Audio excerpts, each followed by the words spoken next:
All right, what teams do you think are going to stand out this weekend? What Currie Cup teams do you think are going to stand out this weekend?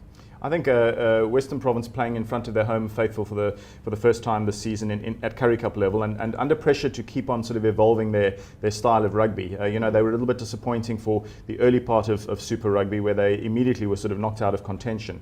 They need to confirm that they have got this new sort of more adventurous approach to their rugby, which we saw towards the tail end of Super Rugby. So they need to translate that into Currie Cup. And certainly, when you play at home, you've got to think not only in terms of winning, but also trying to pick up the bonus point for 4 tries. So it looks as though conditions will be fairly firm at Newlands. I think the weather looks fairly well set for the weekend in Cape Town. So we should get a dry, quite fast-paced game of rugby. The Bulls are the team under the most pressure this weekend to produce a decent performance, because they really were shocking in the 41-13 loss to the Lions. So I think that game is the one that will probably capture most of the sort of nationwide attention, if you like. And players to look out for?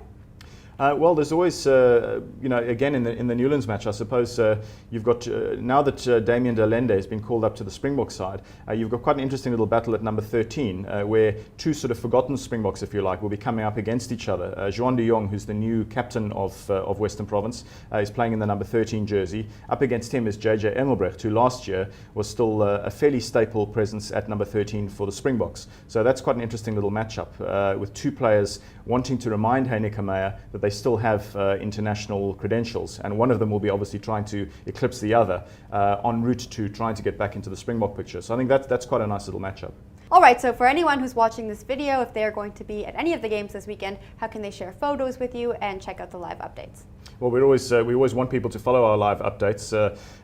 We have those games sort of religiously covered minute by minute, sort of what's going on. We do want people to send through their images to us. We like to get a sense of the vibe at the different stadiums, and there is so much rugby this weekend. So please send your images to sport24.co.za. We'll upload them and follow our live feeds because we'll be very busy this weekend.